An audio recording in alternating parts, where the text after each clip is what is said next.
Sa mga kumpanyang buot nang mabukas og balik subay sa pagpatuma na sa General Community Quarantine sa probinsya, dili na obligahon na sa mga employer ang ilang mga kawani nga ipaubos sa COVID test matod sa duli. Ang report ni Femery Dumabok. Pipila na sa mga business establishment sa Dakbayan sa Lapu-Lapu ug Kalungsuran ug mga syudad sa lalawigan nibukas na og balik. Sa mga kumpanya nga ubos sa General Community Quarantine, may joint interim guidelines sang DOLE o DTI taliwa ning pandemya. Gipasabot nga dili obligado ang mga employer nga ipaubos ang ilang mga kawani sa COVID test una makatrabaho pagbalik. Apan gikinahanglan nga doon na sila daily nga monitoring sa health condition. Question, dili gid siya obliged, but kanang the employers may niya karon apan his or her discretion kung gusto niya ipatestanan then pwede niya buhaton.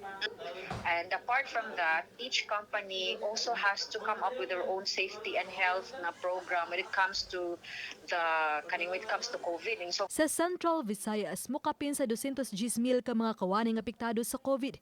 Kapin sa 116,000 ang apektado sa temporaryong nawagtangan sa trabaho. Ug dula no sab sa 94,000 ang napaubo sa flexible working arrangement. Sa COVID-19 Adjustment Measures Program CONCAMP sa DOLE, mukapin sa 31,000 ka mga kawani dinhi sa Central Visayas ang nakabenepisyo, gikan sa 1,500 ka mga kumpanya.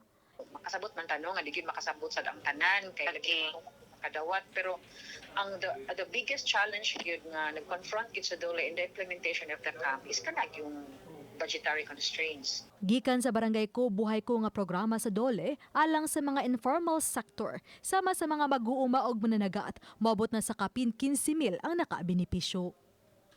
Uban ni Cleofer Lumayag, ako si Femery Dumabok, Balitang Bisdak.